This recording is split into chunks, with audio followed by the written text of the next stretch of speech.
예, 안녕하세요. 예, 반갑습니다. 여러분, 커피 다 좋아하시죠? 예, 한국이 이 커피하고 관련돼서는 꽤 대단한 나라가 됐습니다. 그런 이 증거들이 많은데 그 중에 바리스타 자격증을 가진 사람도 한국만큼 많은 데가 없죠. 지금 전국적으로 아마 한 6, 70만 명 바리스타가 되니까 이 웬만한 아파트 한 동 엘리베이터 같이 타시는 분들 중에 한 분 정도는 예, 바리스타입니다. 굉장히 한국 사람들의 커피 소비 수준이나 이런 게 높아졌죠. 그리고 이 바리스타 자격증 중에서 국제적으로 공인된 바리스타 자격증이 있어요. 미국 그 스페셜티 커피 어소시에이션이라는 데서 발급하는 CQI라는 그 산하 기구에서 인정을 하는 건데요. Q 그레이더라는 자격증이 있는데 세계적으로 6천 명이 조금 넘습니다. 세계 200여 국가에서 근데 6천 몇 명 중에서 한국 사람들이 거의 1,000명 가까이 됩니다. 그러니까 15% 정도가 한국 사람들이에요.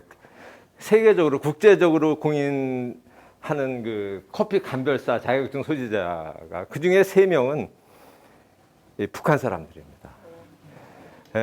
노스코리아 국적자가 3명이 있습니다. 900여 명 중에서 코리아로 검색하면 다 나오는데 들어가 보면 노스코리아 국적자가 3명이나 있어요. 실제로 제가 이 북한 학자들과 이렇게 교류 같은 것들이 이렇게 많은 편인데 이 코로나 바로 직전에도 이제 한 두세 차례 북한 학자들과 학술회의를 한다고 중국 프라하, 체코 이런 데 가는데 커피를 참 많이 좋아합니다. 그래서 전에는 이렇게 만나면은 한국 그 식문점 같은 데 가서 화장품도 좀 사줬으면 좋겠다 이런 기대를 표시하는 사람들이 있었는데 다들 커피를 찾는 거예요. 그래서 그 인스턴트 커피 이런 거 사주면 아주 최고 선물이라고 해가지고 인스턴트 커피 선물 사주기로 할 정도로 이 한국 민족이 커피로는 거의 통일이 됐습니다. 북한에도 에스프레소가 아주 유행해서 김일성 광장 이런 데 고려 호텔 이런 데 에스프레소 한 잔에 한 3달러 정도 해요. 굉장히 비싼 거죠. 그리고 한국이 커피가 대단한 나라라는 증명은 여러 가지가 있는데 커피 박물관이 또 여러분들 가보신 적이 있으실지 모르겠습니다. 강릉 가더라도 커피 박물관이 있고 화천에도 있고 여기 해일이 파주에도 있고 충주에도 있고 부산에도 있고 많습니다. 한국의 커피 박물관이 11개가 있어요. 그러면 한국 밖에 브라질이라든 미국, 독일, 유럽 포함해서 터키, 이 커피의 나라 포함해서 한국에 11개의 커피 박물관이 있으면 해외에는 몇 개가 있을까? 13개밖에 없습니다. 그러니까 세계 커피 박물관의 반 가까이가 한국에 있습니다. 대단하죠. 한국 사람들이 공부하는 거 좋아하잖아요. 책 읽는 거 좋아하고 배우는 거 좋아해요. 이런 것과 커피 문화가 결합이 돼서 그 많은 커피 박물관이 있습니다. 이 브라질 커피의 나라에도 커피 박물관이 2개밖에 없습니다. 독일에 2개가 있고 한국의 11나라에 비하면 아무것도 아니죠. 우리나라는 강릉시 안에만 3개가 있습니다. 강릉시 안에만 3개가 있고 강원도에 4개가 있습니다. 어쨌든 커피가 한국을 상징하는 물건 중에 하나로 바뀌어 있는데 오늘은 그 중에서 이건 거의 한국에서 처음으로 하는 강의일 수 있는데 이 정동, 바로 이 정동 언덕, 이 마을과 한국 커피의 역사를 연결시켜서 설명을 하려고 합니다. 생각보다는 신기하고 흥미로운 이야기들이 많이 들어 있습니다. 여러분들이 역사 지식은 한국인들이면 다 입시 공부 때문에 커피의 배경이 된 역사 지식은 많으십니다. 다행히. 이런 강의는 미국이나 일본이나 중국이나 이런 데서 가서 하면 잘 못 알아듣습니다. 역사 지식이 짧기 때문에. 근데 아마 여기는 한국이고 게다가 여기는 역사 유서가 깊은 덕수궁 옆이고 하기 때문에 굉장히 대화가 잘 되는 그런 시간이 되리라고 생각을 합니다.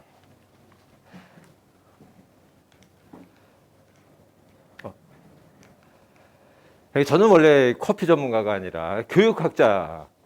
굉장히 오랫동안 교육학을 전공을 해가지고 그래도 뭐 20세기 한국 교육사 학술원 우수 도수상도 받고요.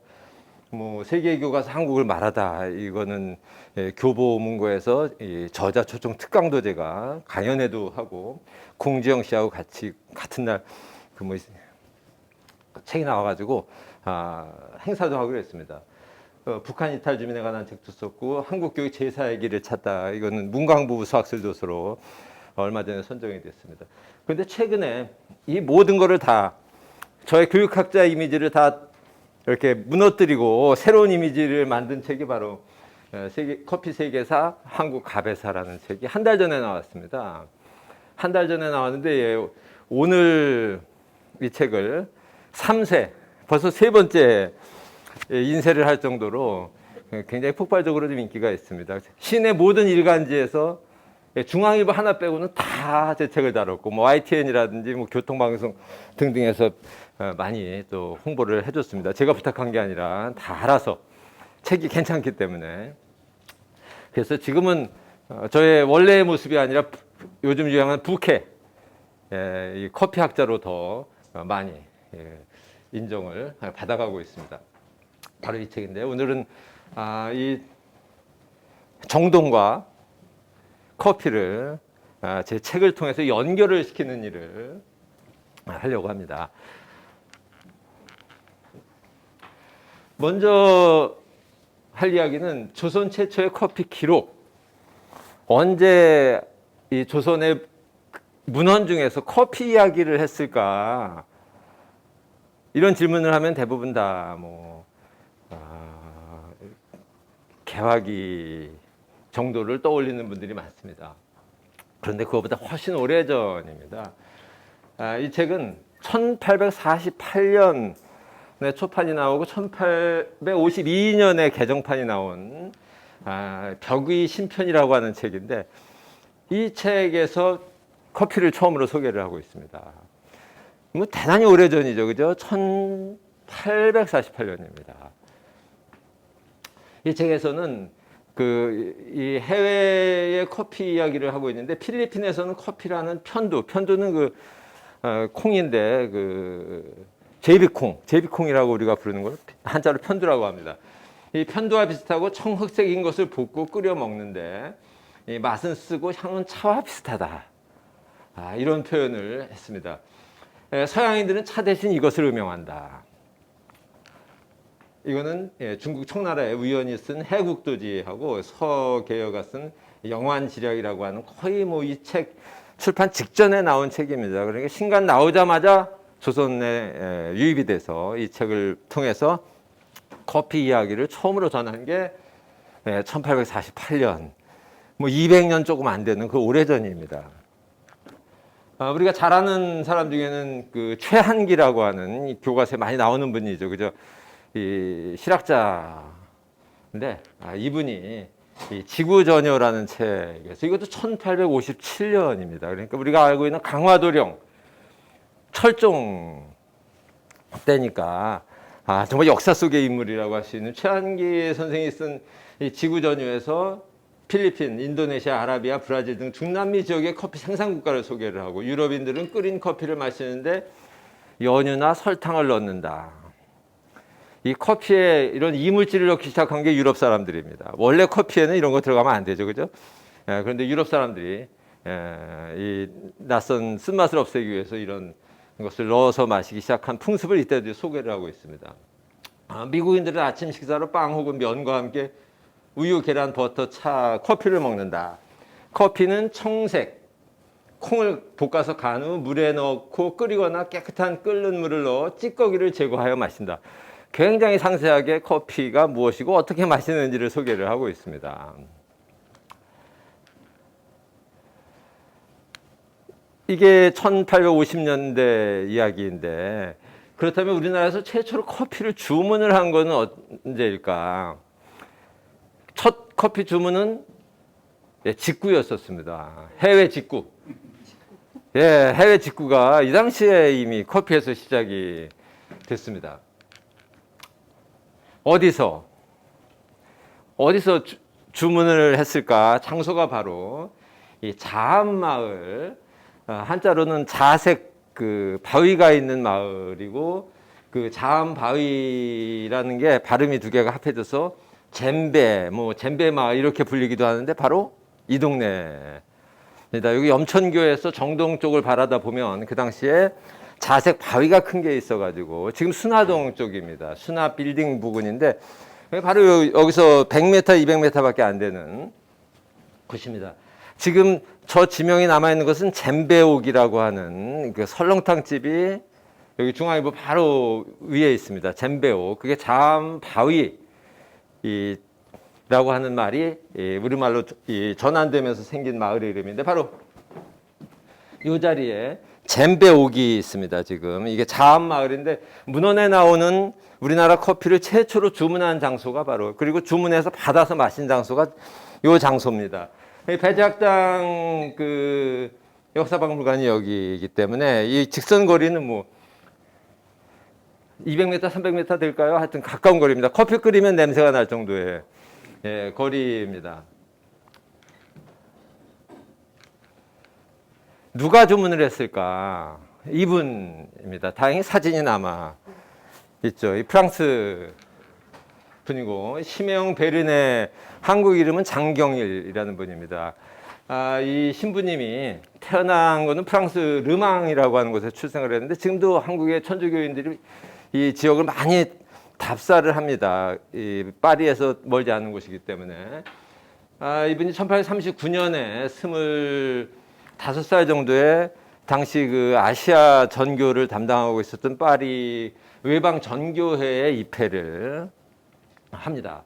이 당시에 이런 전교회에 입회한다는 것은 해외 선교를 나간다는 뜻이고, 해외 선교를 나간다는 것은 순교할 가능성이 너무 높은 일이기 때문에 어머님과 그 당시 누이가 살고 있었는데 마지막 인사하는 장면이나 이런 것은 정말 눈물겨운 장면 아닙니다. 당연히 그 이후에 한 번도 홀어머니와 하나밖에 없는 누이를 만나지 못하고 한국에서 1866년에 순교를 하게 되죠. 이분이 1840년 1월 달에 이제 베트남 통킹 그 선교사로 임명이 돼서 마카오로 출발을 합니다. 마카오에 이 파리 외방전교회 극동 본부가 있었습니다. 그랬다 1840년 9월 21일에 그 마카오 극동 대표부에 도착을 했는데, 이분 그 기록에 보면 여기에서 조선인 학생을 만납니다. 조선인 학생은 바로 한국 최초의 신부님 김대건 신부님하고 최양업 신부님을 만나요. 그래서 이 두 사람에게 철학, 그 신학과 철학을 가르칩니다. 신학 윤리에 해당되는 이런 내용을 이 두 조선 학생에게 가르칩니다. 굉장히 총명하다고 이 베르네 신부가 이야기를 하죠. 이 베르네 신부는 커피 거의 매니아였었습니다. 그러니까 이분이 김대건 신부나 최양업 신부한테 이 커피 이야기를 안 했을 리가 없고 커피를 권하지 않았을 리가 없습니다. 거의 100%입니다. 이런 분 밑에서 이제 김대건, 최양업 두 신분이 유학은 3명이 갔는데 한 분은 최방재 학생은 유학 가서 몇 개월 후에 풍토병으로 죽습니다. 그래서 두 분이 살아있을 때 베르네 신부한테서 잠시 공부를 합니다.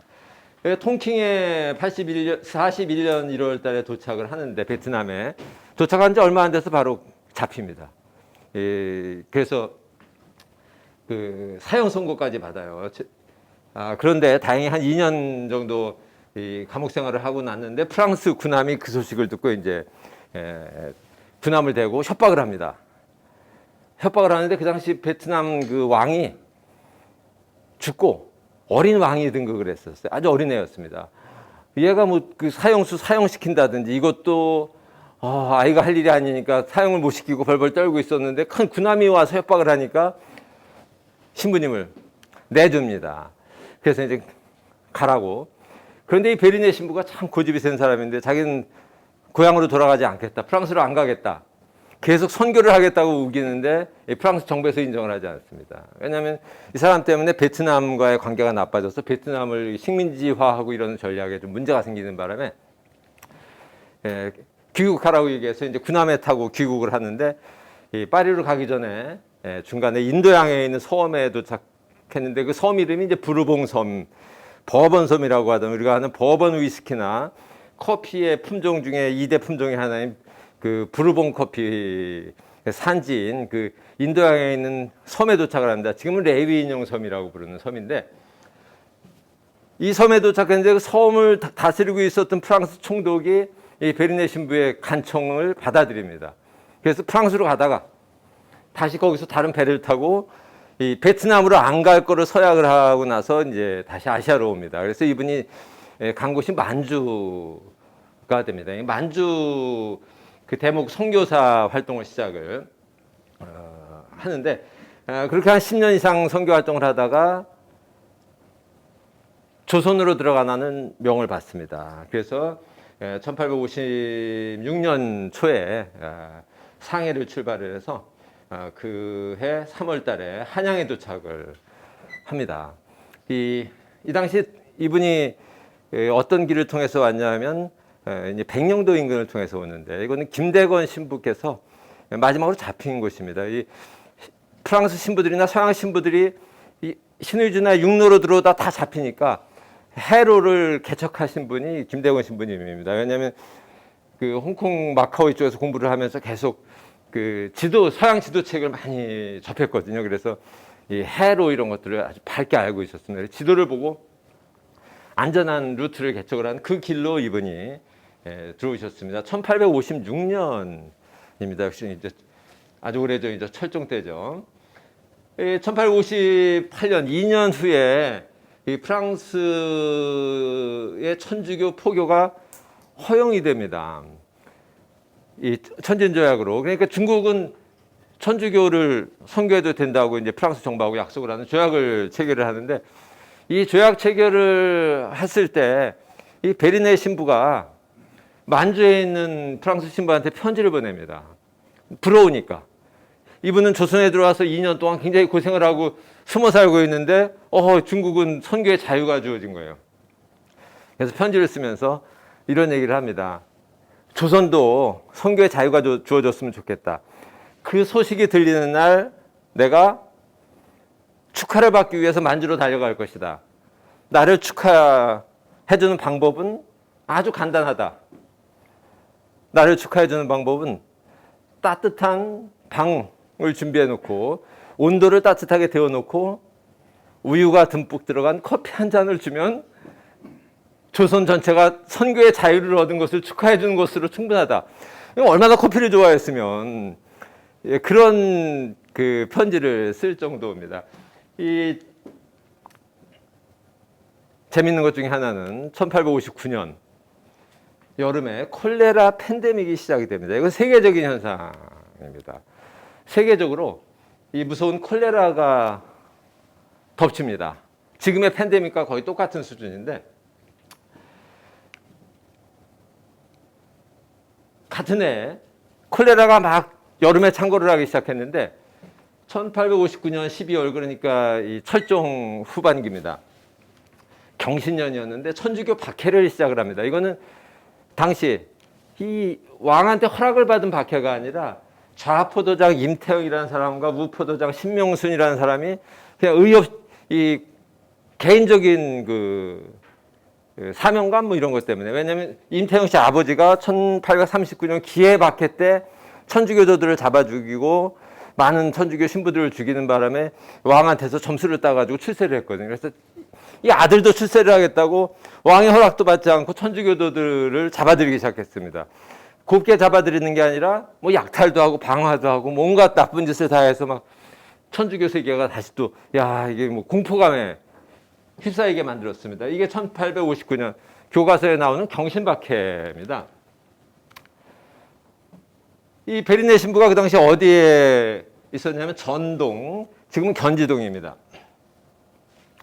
그 견지동은 지도에 보면은 조계사하고 인사동 사이가 지금 견지동인데 여기에 베르네 신부가 이군심이라고 하는 그 당시 서울 천주교 그 신도회 회장 집에서 이렇게 숨어 있었는데 이 집 주인도 이군심 씨도 경신박해 신분이 노출돼서 수배령이 떨어졌습니다. 그러니까 이 당시에 이 베르네 신부가 시골에 있었는데 이 견주동 집에 갈 수가 없었던 겁니다. 그래서 왜냐하면 서울 도성을 남대문이나 뭐 여기 서서문을 통과를 해서 가야 되는데 뭐 이미 박해가 시작됐으니까 갈 수가 없는 상황이었었죠. 이 당시 콜레라 팬데믹이 어느 정도 심했었냐면 1862년까지 40만 명이 사망을 했습니다. 조선 사람들이. 40만 명은 여기 나와 있는 것처럼 인구 비례로 보면 지금 코로나19로 250만 명이 사망한 것과 똑같은 분위기라고 짐작을 하시면 됩니다. 지금 콜레라로 250만 명이 죽었다. 그러면 뭐 여러분들 여기 와서 지금 한가하게 이러고 있을 수가 없습니다. 집 밖에 나갈 수가 없죠. 지금 250만 명이 뭐 환자가 250만 명 생겨도 우리가 공포감 때문에 움직일 수가 없는데 사망자가 지금 인구 기준으로 보면 250만 명이 생긴 거나 마찬가지인 분위기가 이 당시였습니다. 이런 한양에서의 소식을 접하고 나서 베르네 주교가 1860년 초에 한양으로 향합니다. 이 당시 시골에 있었는데 아마 정확한 장소는 제가 모르겠는데 충주 아니면 여기 용인 손골 뭐 요 주변에 어디 있었을 겁니다. 그 당시 포교 활동이 활발했던 곳에. 그래서 이제 한양으로 향합니다. 그런데 아까 얘기한 것처럼 이 사대문 안으로 들어갈 수가 없어서 새로운 임시 거처를 마련하는데 그게 바로 지금 이 동네입니다. 참. 남대문 밖 잠이라고 표시된 마을인데 여기 충정로하고 서대문과 지금의 남대문 사이에는 여기 칠패시장이라고 굉장히 큰 시장이 있습니다. 이 시장이 있다는 것은 사람들이 왔다 갔다 하더라도 주목을 받지 않는 장점이 있습니다. 물론 이 당시 신부님들은 대체적으로 외출을 할 때 밤에 외출을 많이 했고 상복을 입고 다녔습니다. 상복을 입으면 말을 안 해도 되거든요. 이 상주는 말을 하면 안 되니까 그냥 울으면 되니까 우는 소리는 서양 사람이나 우리나 다 똑같지 않습니까? 슬픈 울음소리는 말을 할 필요가 없어요. 누가 상주한테 질문하는 사람도 없지만 물어보더라도 뭐 말할 필요가 없습니다. 그냥 아이고 아이고 하면 되니까 이 서양 사람들이 아이고만 배우면 신부님들도 신분이 노출되지 않고 다닐 수가 있었습니다. 이 베르네 신부는 키도 크지 않아서 상복 입고 이 위에 이렇게 큰 그 볏짚 모자 같은 거 쓰면 누구도 서양 사람이라고 짐작을 못합니다. 그래서 이 근처 칠패시장 근처에 자리를 잡았습니다. 이게 이제 제가 프랑스 파리 외방 전교회 회원으로 가입을 해서 받은 이 베르네 신부가 쓴 편지입니다.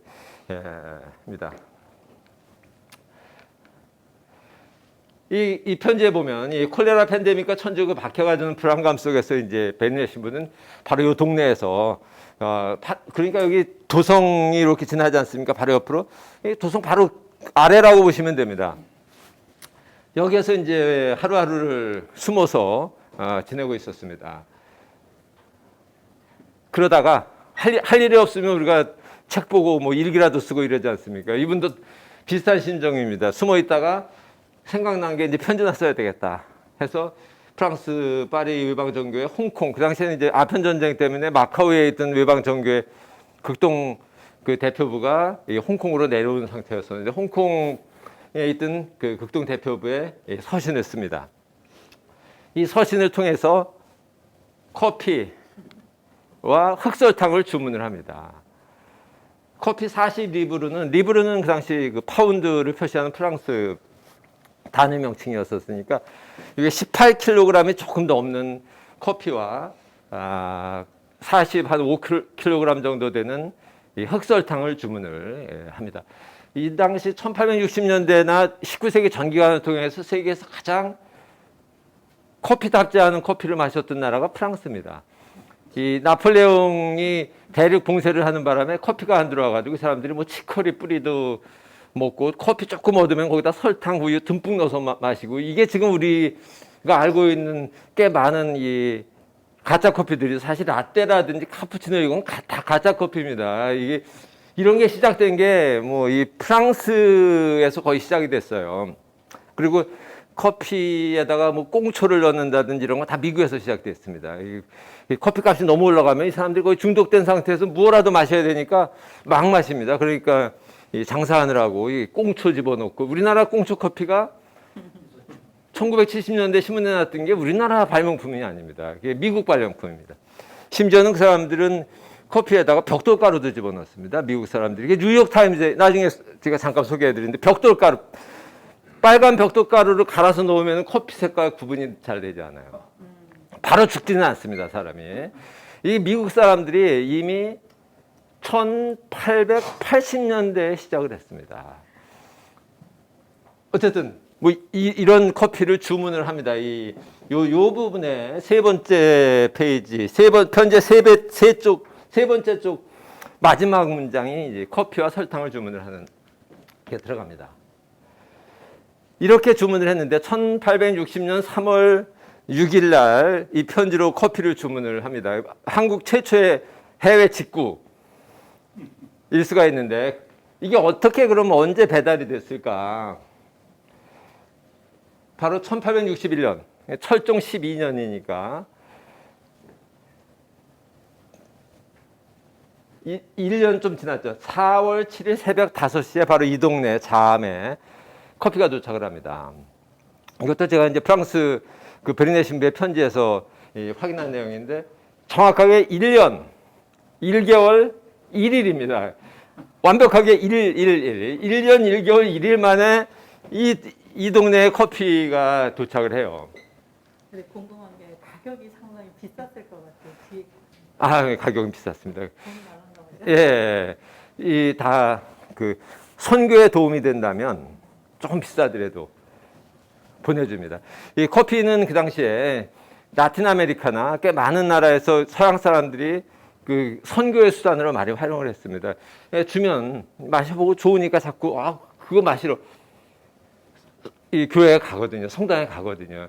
뭐 어렸을 때 옛날에 시골에서 교회 생기면 크리스마스 날 그 전날까지 절에 다니던 사람도 크리스마스 날 가가지고 교회에서 주는 무슨 빵 얻어먹고 뭐 이랬던 것과 차이가 없어요. 이 당시에도 커피로 선교를 하던 지역이 많았었거든요. 그래서 좀 비싸도 커피를 선교사들이 활용을 합니다. 이거 어떻게 해외 직구 지금은 다 뭐 간편하게 비행기로 날라오고 그러지만 직접 신부님들이 등에다가 지고 들어왔습니다. 원래는 조안 랑드르 두 신부님이 1860년에 이 물건을 가지고 오기로 했는데 뭐 도저히 입국이 안 되는 겁니다. 그래서 결국 그 다음에 리데 신부, 칼레 신부가 들어오는 팀하고 합해서 1년 1개월 1일 만에 이 네 명이 커피, 설탕, 뭐 성경책, 십자가 여러 가지 성물과 함께 이 무거운 거를 들고 서울에 나타납니다. 바로 이 동네에 나타납니다. 아까 얘기한 대로 백령도 북방의 원래도 이제 상해에서 중국 어선을 빌려서 돈을 주고 빌려서 타고 백령도 북방에 있는 무인도인 원래도 지금 북한 땅입니다. 여기 도착을 해서 불로 반짝반짝 하면은 김포에서 출발한 조선인 신자가 가지고 간 어선을 이렇게 밤늦게 아무도 없을 때 갈아타고 김포 쪽에 도착해서 상복으로 갈아입고 아이고 하면서 서울까지 오시는 겁니다. 그 무거운 짐을 지고 바로 이 원래도는 여기입니다. 이게 백령도고 지금 북방 한계선을 기준으로 백령도하고 거의 마주보고 있는 섬이죠. 사진은 이렇습니다. 아주 작은 섬인데 뭐 저 앞에 보이는 것은 북한입니다. 이 섬을 통해서 이제 이 짐을 지고 4명의 신부가 서울에 도착을 하게 됩니다. 꼭 가보고 싶은 섬입니다. 우리나라에서 이 물개를 직접 만날 수 있는 데가 이 백령도하고 원래도 사이입니다. 백령도 쪽은 요즘 많이 안 내려오고 주로 원래도 주변에서 이 물개가 서식을 합니다. 이 베르네 신부가 그 4월 7일 날 커피 원두를 받은 다음에 몇 개월 후에 이제 만주에 있던 그 프랑클레 신부, 파리에 있었던 알브랑, 그리고 홍콩의 리브아 신부에게 보낸 편지에서 잘 받았다는 기록을 남깁니다. 그래서 명확하게 이 4월 7일 새벽 5시에 도착했다는 거. 새벽 5시는 아까 말씀드린 것처럼 들키지 않으려면 해가 밝기 전에 와야 되죠. 이 4월 달에 새벽 5시 정도면 깜깜할 때입니다. 근데 어떤 커피였을까, 이 당시에 들어온 커피가. 이거는 저의 그 상상력에 기반한 해석입니다. 생두로 들어왔을까, 원두로 들어왔을까, 커피 가루로 들어왔을까. 예, 어떤 걸까요? 생두는 그린빈 그냥 그대로고, 원두는 이 볶은 거, 커피 가루는 볶은 원두를 간 거. 정답은 이 원두입니다.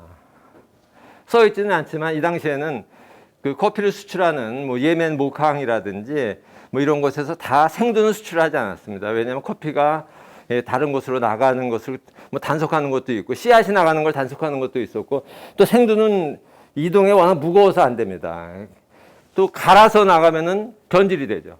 그래서 제일 편한 거는 완벽하게 볶아서 물기를 빼면 이 변질이 안 되니까, 또 가벼우니까 이런 상태로 아마 가져왔을 게 거의 확실합니다. 그리고 어디 커피를 가져왔을까? 자바 커피, 필리핀 커피, 모카 커피가 제가 생각하는 후보 지역입니다. 왜냐하면 홍콩이나 마카오에서 가장 가까운 곳이고, 아직 뭐 브라질이라든지 이런 나라 커피가 아시아에 많이 들어오기 전인 단계입니다. 이 자바 커피일 가능성이 있는데, 자바 커피는 사실 이때는 그 1860년대 이 우리나라 커피가 처음 들어오고 나서 바로 직후서부터 이 커피 녹병이라는 것 때문에 지금의 그 스리랑카 실론이 커피 산지였었는데, 완전히 커피 나무가 90% 이상 다 죽습니다. 그리고 자바, 인도네시아의 자바 커피도 90% 이상 다 1870년대 다 죽어버립니다. 그 중간쯤에 이제 우리나라에 커피가 들어왔는데, 그래서 아마도 뭐 이 당시까지만 해도 자바 커피가 들어왔을 가능성이 높고, 그 다음에는 이 대표적인 이게 필리핀 커피 브랜드인데, 필리핀이 당시에 커피를 굉장히 많이 생산하던 아시아 국가였었습니다. 이 자바에서 가깝기 때문에. 그래서 필리핀 커피일 수도 있습니다. 아니면 모카 커피, 세계 커피의 시작 지점이죠, 그죠? 예멘, 지금 내전으로 고생하고 있는 예멘의 항구 이름이 모카입니다. 1450년대, 60년대 커피라는 음료가 처음 만들어졌을 때부터 1600년대 후반, 1700년대 거기까지 한 250년 전후 기간 동안에 세계 커피 생산 수출을 100% 독점하고 있던 게 이 예멘의 모카 항구입니다. 19세기 말까지도 여전히 모카 항구가 많지는 않지만 커피를 수출하고 있었기 때문에 뭐 이런 데서 오는 커피였을 가능성이 많습니다. 저게 모카 커피인데, 뭐 이런 것 중에 하나가 우리나라에 처음으로 들어온 커피였을 가능성이 높습니다. 그러면 우리나라 최초로 커피를 누가 마셨을까? 이 베르네 주교와 4명의 신임 신부들이 마셨을 텐데, 특히 4명의 신부 중에서 단 한 분, 랑드르 신부만 이 베르네 신부와 함께 이 마을에 남아서 선교 활동을 계속합니다. 나머지 3 신부님들은 지방으로 떠납니다.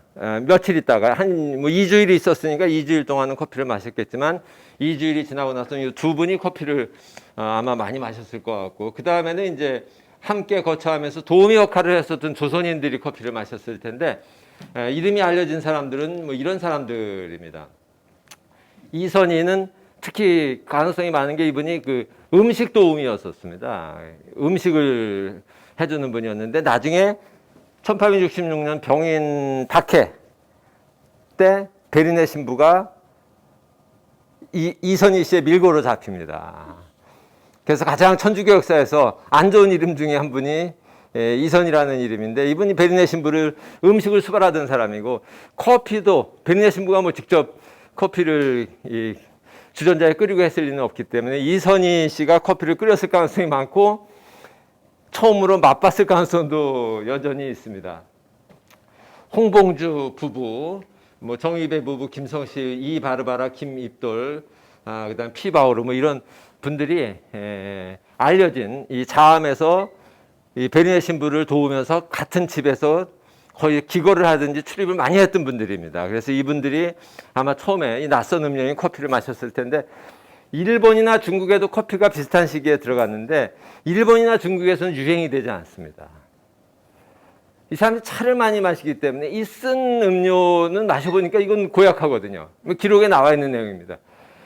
그런데 한국 사람들은 이 약간 쓴 색깔도 비슷한 숭늉을 먹는 풍습이 오랫동안 있었습니다. 이 숭늉이 좀 탄 거 마시면 좀 씁쓸음하고 뭐 이러잖아요. 크게 차이가 없는데 게다가 프랑스 사람들이 설탕을 집어넣으니까 달콤하기까지 합니다. 안 마실 이유가 없어요.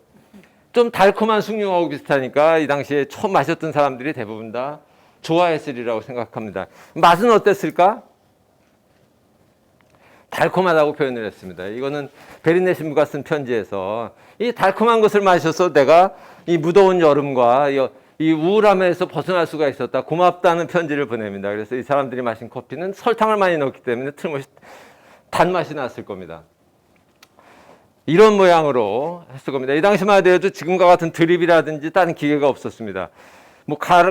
이 인스턴트 커피가 없던 시절이니까 냄비에다가 커피 원두나 가루를 집어넣고 끓이고 그 다음에 찌꺼기가 가라앉고 나면 따라서 마시는 겁니다. 지금 터키 뭐 이런 데서 유행하는 아직도 남아있는 그런 전통인데 이거 계란 맞죠? 계란도 있습니다. 왜 계란이 있을까? 옛날 우리나라 다방에서 모닝커피에 계란 넣어서 마시는 거 모닝커피식으로 마셨을까? 아닙니다. 근데 커피에는 계란이 반드시 필요한 게 오래됐습니다. 왜냐하면 이 계란 껍질을 커피와 함께 끓이면 커피 찌꺼기들이 다 잘 가라앉습니다.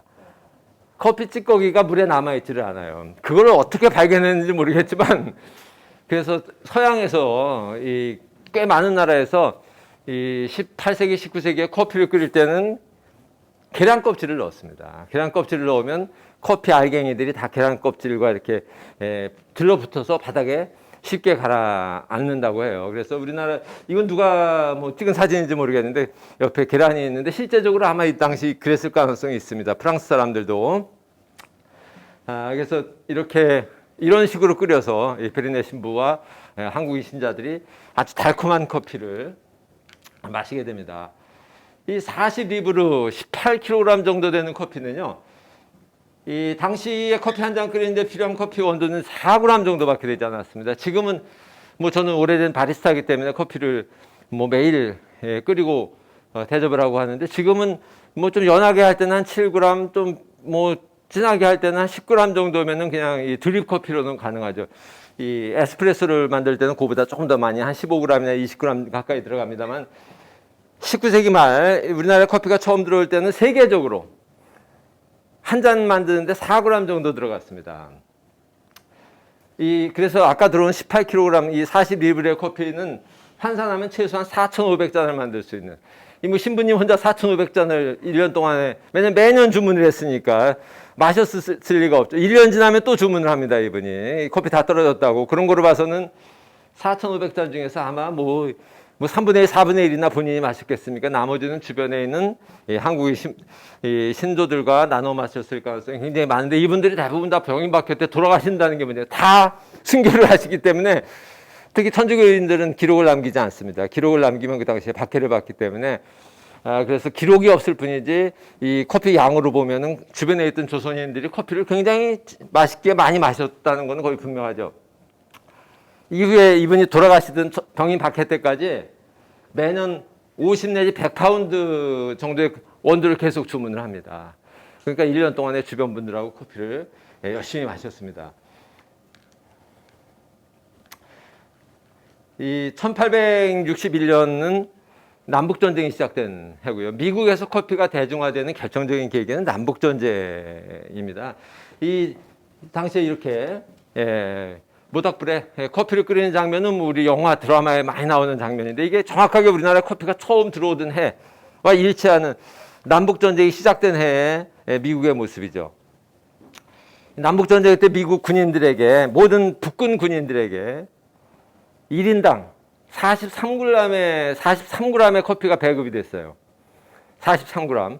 그것으로 하루에 10잔의 커피를 마셨다고 기록이 남아 있습니다. 그러니까 커피 한 잔 만드는데 4.3g, 거의 4g 정도가 들어가는 건데 이 당시는 커피가 비싸기 때문에 세계 커피가 싸진 거는 브라질이라고 하는 이 공룡과 같은 나라가 나타났기 때문에 싸졌지 그 이전까지는 커피가 비쌌습니다. 그래서 4g을 가지고도 한 번 커피를 내리고 찌꺼기를 뒀다가 다시 내리고 뭐 이런 짓을 많이 했으니까 사실 생각보다는 커피를 굉장히 많이 만들 수 있었습니다.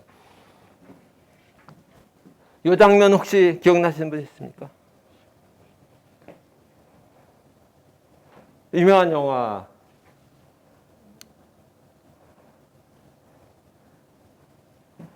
그 콜드 마운틴이라고 하는 남북 전쟁을 배경으로 한 영화입니다.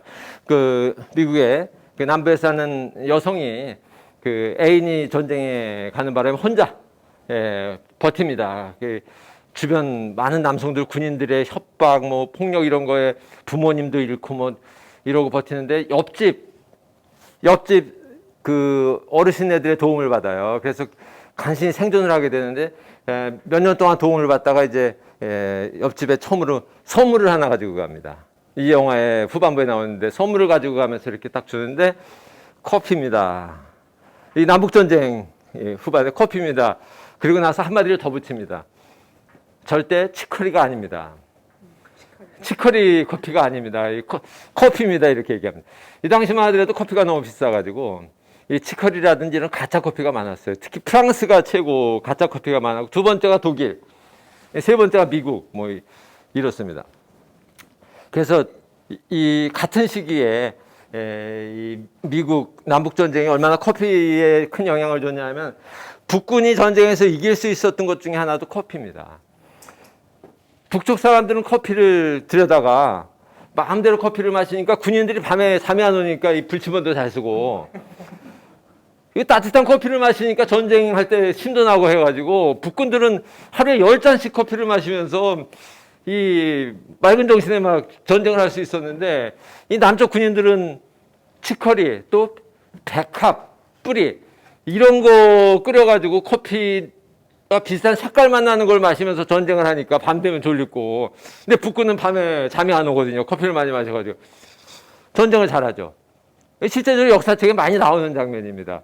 이 양키들 북군들이 남긴 이 당시 일기류나 이런 거 읽어보면 가장 많이 요즘 얘기하는 그 워드 크라우드 분석을 해보면 제일 많이 나오는 단어가 총이라든지 뭐 죽음이라든지 뭐 이런 게 아닙니다. 커피가 1위입니다. 예, 단어 조사를 해서 연구한 기록에 의하면 그 정도로 이 남북 전쟁에서 커피가 주는 영향이 생각보다 컸습니다. 각성 상태를 유지. 네? 커피를 많이 마시는 각성 상태를. 그렇죠. 각성 상태가 되니까. 이 당시 그 북군이 사용하던 총에 보면 총 개머리판에 이 커피 가루를 이렇게 가는 그라인더가 이렇게 같이 장착이 되어 있습니다. 전쟁터에서 그라인더를 가져다닐 수 없잖아요.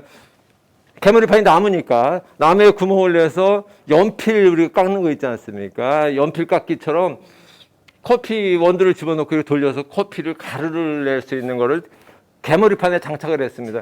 그 당시 북군이 사용하던 총에는 지금도 박물관에 가보면 다 그 장치가 마련되어 있을 정도로 북군들은 커피로 전쟁을 했고 커피 때문에 남북전쟁에서 이겼다는 이야기가 가능한 시대. 같은 시대에 대한민국에 조선에 커피가 들어왔으니까 이 커피가 비쌌다는 얘기하고 아까 그 18kg 정도는 엄청난 양의 커피라는 것을 보여주는 이 비교 대상으로서는 아주 적합하죠. 근데 1866년 이후 1880년까지는 이 세계 커피 역사에서 보면 이 아까 얘기한 대로 모카, 실론, 자바 커피는 완전히 다 없어지고 이제 서서히 브라질이라고 하는 나라가 커피 생산으로 공룡처럼 등장하는 해입니다. 그리고 미국이 남북 전쟁을 겪고 나서 이 남북 전쟁에 참전했던 군인들이 군대에서 그렇게 커피를 많이 마시다가 갑자기 집에 돌아왔는데 커피를 마셔야 되잖아요. 버릇이 몇 년 동안 커피를 마시던 습관 때문에 커피를 찾기 시작합니다. 그런데 마치 이제 브라질이 커피를 미국에 대량 공급을 하기 시작하죠. 브라질 경제도 일어나고 미국 사람들은 커피를 쉽게 마시게 되고 그래서 미국이 커피 소비의 중심국으로 성장을 하는 게 바로 이 남북전쟁 직후인 1870년대 전후한 시기.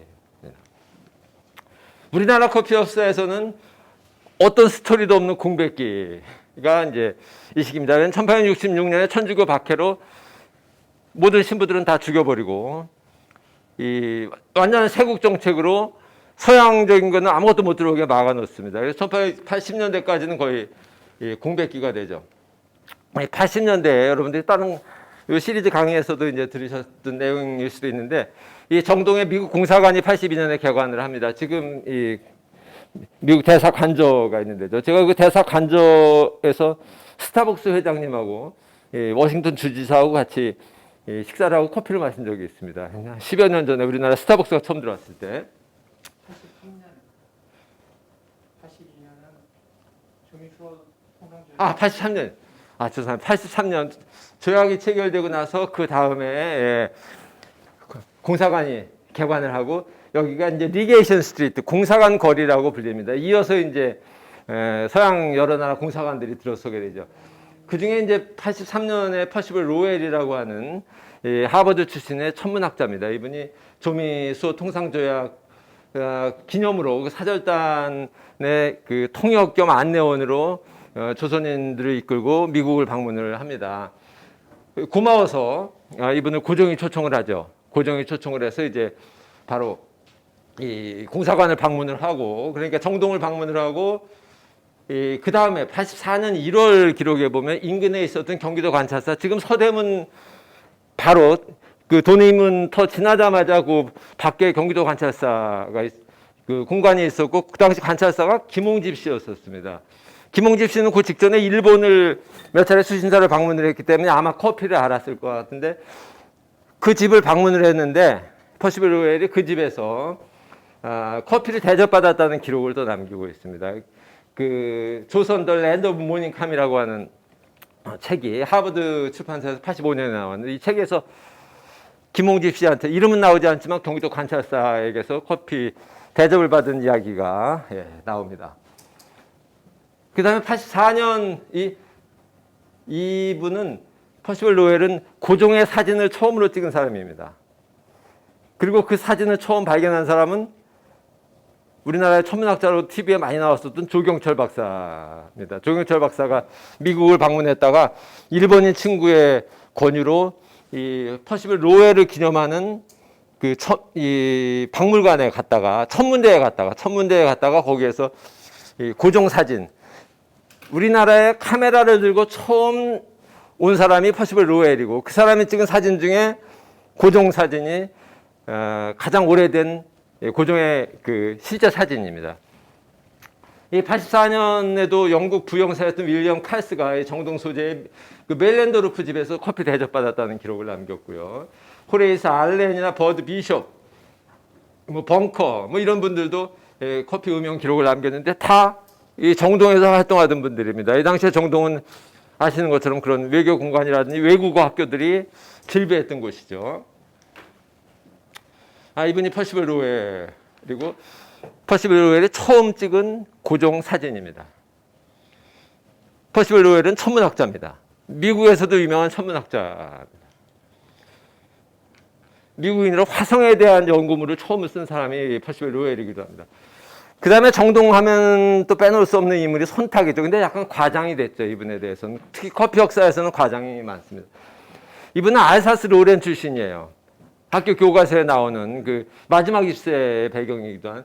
알사스 로렌에서 태어났는데 태어나자마자 독일과 프랑스가 전쟁을 해서 프랑스가 지면서 이 알사스 로렌이 독일로 편입되자마자 갑자기 국적이 독일로 바뀝니다. 대신 독일어도 하고 프랑스어도 할 수 있었던 게 이제 또 무기가 되긴 하죠.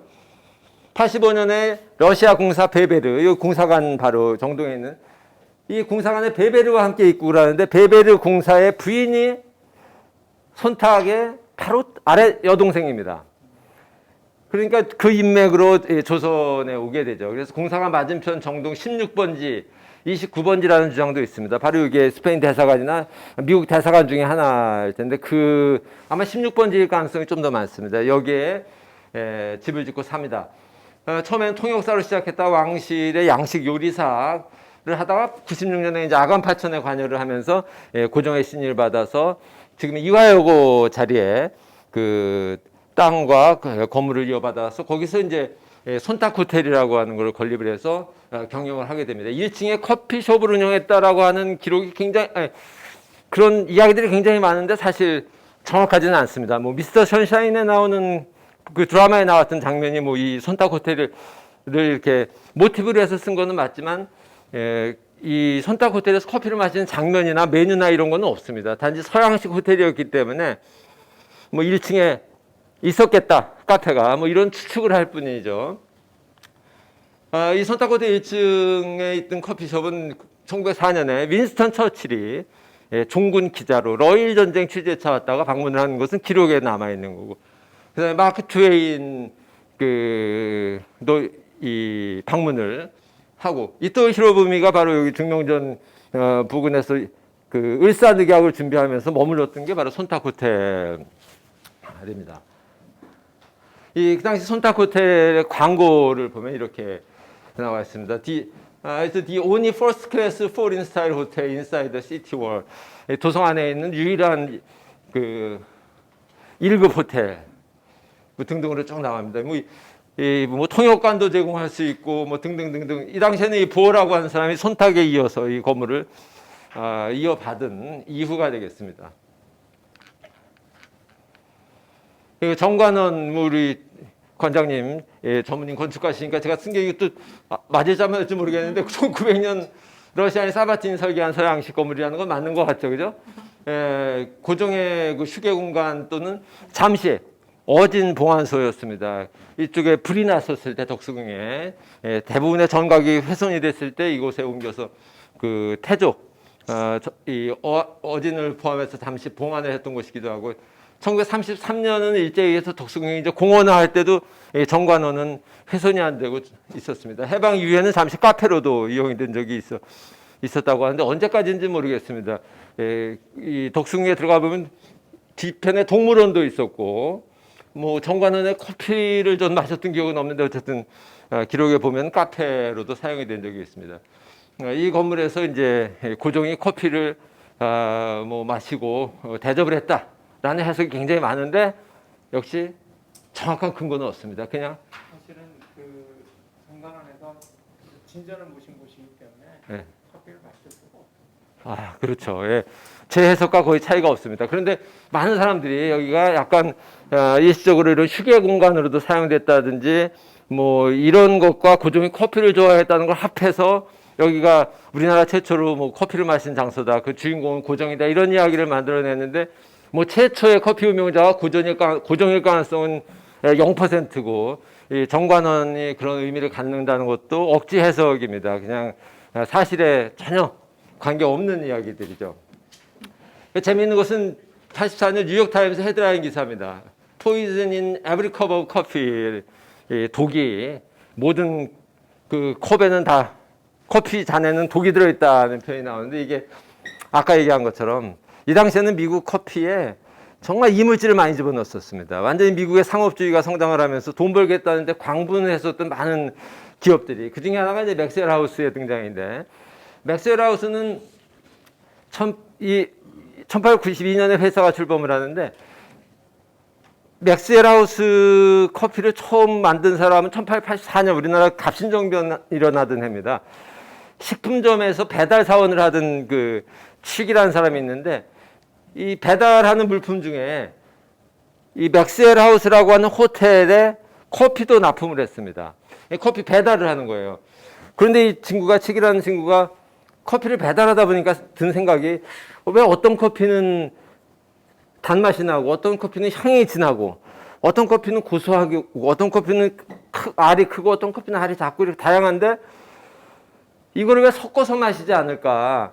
섞으면 향도 좋고 단맛도 나고 뭐 이렇게 만들 수 있지 않을까?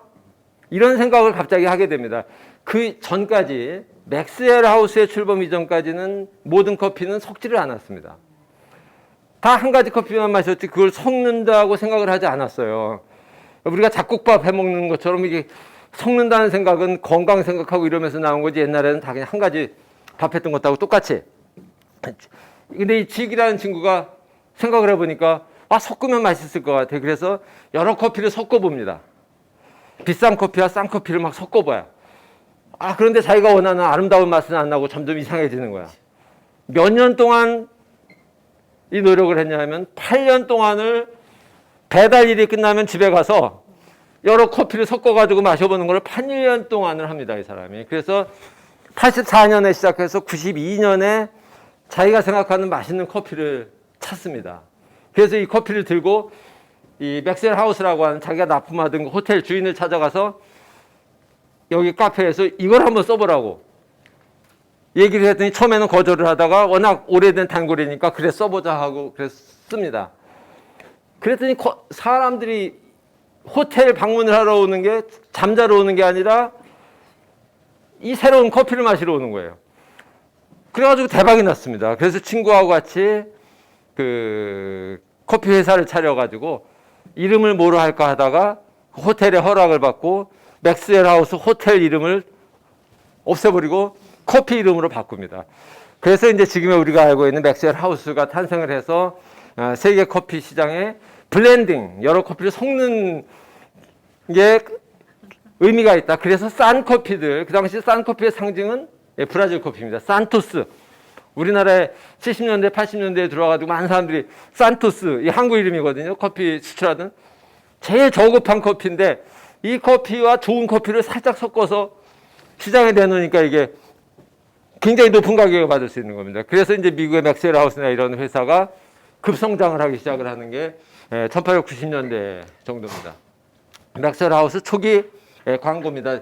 가장 유명한 게 Good to the last drop, 마지막 한 방울까지 맛있다는 거. 우리나라 커피 광고에도 많이 나오던 게 맥스웰 하우스 초기 광고에서 루즈벨트 대통령이 이 맥스웰 하우스 커피를 마시러 이 호텔에 갔다가 마지막 한 방울까지 참 맛있다. Good to the last drop. 이 말을 했다고 해서 이 맥스웰 하우스 광고를 엄청 했는데 가짜 뉴스입니다. 전혀 루즈벨트 대통령이 직접 하지 않은 건데 루즈벨트 대통령이 방문은 했습니다. 방문은 했는데 그런 말을 하지 않았는데 이 광고를 하면서 이 당시가 미국이 이제 신문이나 이런 데서 상업 광고를 시작한 초기여가지고 카피라이터가 만들어서 사용하기 시작했는데 지금도 우리나라 맥스웰 하우스 커피 광고에 여전히 저 문구가 들어가 있습니다. Good to the last, 마지막 한 방울까지 맛있는 커피.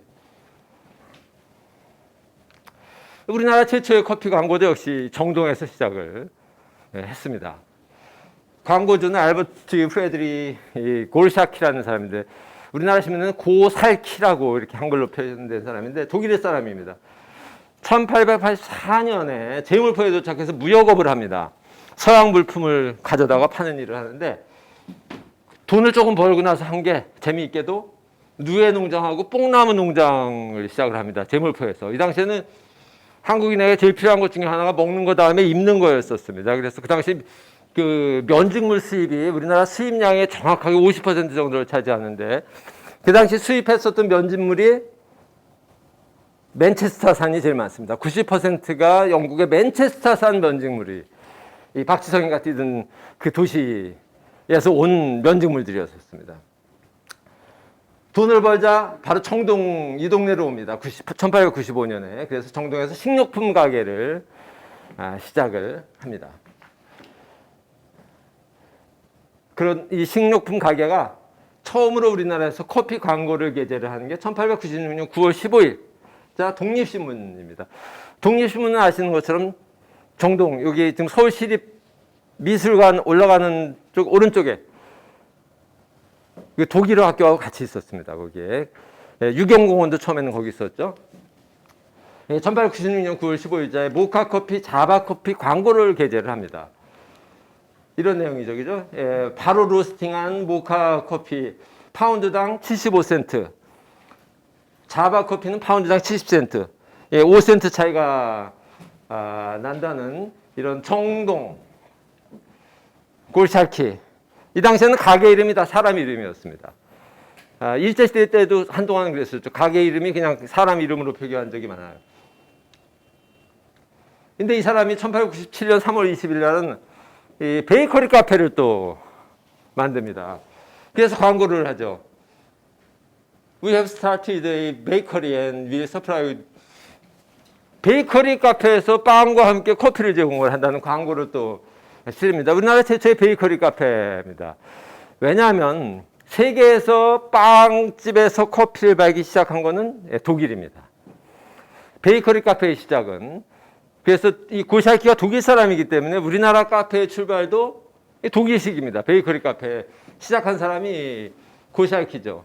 이 사람은 그 다음에는 이제 또 키닌의 이 말라리아 약, 기생충에도 좋다고 해서 기생충 약으로도 막 남용이 될 정도인데 이걸 또 신문 광고를 하고 팔기 시작을 하는데 재미있는 것 중에 하나는 1897년 9월에 드디어 이제 요즘 모든 사람들의 희망인 건물주가 됩니다.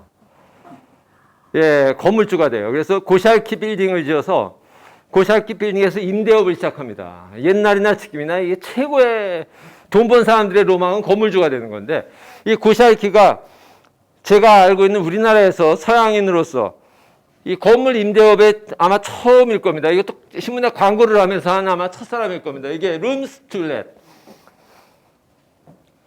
출입구가 따로 있다든지 뭐 이런 내용을 해서 두 개의 근사한 그 생활 공간을 세를 놓는다는 예, 광고를 싣고 건물 임대업을 시작을 합니다. 그 당시에 이 정동을 부르는 이름 중에 하나가 여기 퍼니처 앤 리게이션 스트리트라고 표시를 했어요. 그러니까 여기 아마 가구를 파는 가구점이 좀 몇 개 있었고 공사관 건물들이 많아서 이렇게 불렸던 것 같아요. 이 독립신문에 가구와 공사관 거리 이렇게 표시가 되는데 여기에서 이 고샬키 빌딩을 지어서 건물 임대를 시작을 합니다. 궁금한 게 베이커리 카페 임대 다 잘 됐나요? 잘 됐으니까 계속 이렇게 갑니다. 여기서 돈을 벌어 정동에서 돈을 벌어서 제물포에서 펜션 사업을 또 시작을 합니다. 이게 1911년이에요. 제물포 지금 그 개항장 근처에서 펜션 사업을 시작을 해서 돈을 아마 이런 것들을 아마 가지고 했으리라고 생각을 하는데 그런 정확한 기록은 없는데 그러다가 1917년에 사망을 합니다. 참고로 정동에 상점이 굉장히 많았습니다. 상점에. 상가가 굉장히 많고 공사이기 때문에 그런 건가요? 외국 사람들이 워낙 많고 중국계 사람들이 많이 게다가 그 당시에 그 경인선이라든지 처음에 철도가 들어섰을 때 종착역이 특히 경의선이 개통을 한 1914년에 출발 지점이 지금 여기 이화여고 뒷문입니다. 지금의 서울역이 아니라 여기가 그 중심역이었기 때문에 그 역에서 내리면 서대문보다는 서소문으로 들어오는 게 또 빨랐고 서대문은 특히 그 당시에 사람들이 좀 기피를 했어요. 나가면 훈련원 군인들이 많아 주변에. 경기도 관찰사 이런 데 사람들이 안 좋아하잖아요. 그래서 서소문으로 출입을 많이 했다는 얘기가 있고 나가면 바로 그 기차역 종착역이 있는데 지금의 그 서울역이 남대문역이라는 이름으로 지금 염천교 쪽에 좀 위쪽에 만들어진 게 1914년이고 지금의 서울역 건물로 만들어진 게 1923년에 건물이 완공이 됐나 그럴 거예요 아마. 이러니까 여기가 당연히 모든 그 물산이 모여드는 곳이기도 하죠. 그래서 이곳이 중심지였었습니다. 근데 이 사람은 1917년에 사망을 합니다. 그런데 재밌는 게 22년에 이 고샬키 부인이 이다 고샬키가 독일에서 재혼을 합니다. 독일에서 재혼을 하는데 누가 재혼을 할까? 바로 독립신문과 같은 장소에 있었던 독일 학교 주한 독일 학교 교장과 재혼을 합니다. 그러니까 여기서 일을 안 하고 연애를 했을 가능성이 많아요. 이 독립신문 근처에서 같이 결혼해서 살던 사람들인데 따로따로 둘이 다 혼자가 된 다음에 독일에 가가지고 이 고샬키의 부인과 남편이 죽고 나서 귀국한 지 5년 후에 독일 학교 교장을 하던 분이 독일에서 결혼을 합니다. 지금은 어디에 묻혀 있느냐? 마지막 고샬키 부인이 사망한 곳이 깐느입니다. 영화제가 있는 프랑스 깐느에 묻혀 있습니다. 거기에는 조선에서 뭐 이러이러한 일을 했던 사람이라는 표시와 함께 조선인이 만든 최초의 그 카페 광고는 1899년 8월 31일자 독립신문에 이거는 외국인이 만든 카페가 아니라 조선인이 만든 최초의 카페인데 역시 베이커리 카페입니다. 빵을 팔면서 거기에서 커피를 제공하는 독일식 카페입니다. 이 사람은 아마 고샬키와 친하지 않았을까 이렇게 예측을 해볼 수 있는데 이 동대문 밖 홍릉 전차예요. 그러니까 명성황후의 능이 있는 곳까지 그 전차가 갔으니까 전차역에서 멀지 않은 곳에다가 리프레시먼트 윤용주 최근에 이렇게 리프레시룸을 이 홍릉 전차역 주변에 만들었다. 그러니까 많이 와라. 차도 팔고 커피도 판다. 코코아도 판다. 이 3대 음료입니다. 이 세 가지를 판다고 광고를 합니다. 이 special attention given to the needs of foreigners. 외국인들 우대. 예, 외국인들이 거기까지 가서 커피나 차를 마시고 했었다는 걸 생각해 보면 굉장히 그 당시 외국인들이 활동 범위가 뭐 좁지는 않았던 것 같습니다. 그렇다면 한국에서 커피의 대중화는 어떻게 됐을까? 맨 처음 커피라는 이 음료의 존재를 조선 사람들이 알기 시작한 것, 그런 계기를 만들어준 대표적인 사례 중에 하나가 이 고종 커피 독살 기도 사건입니다.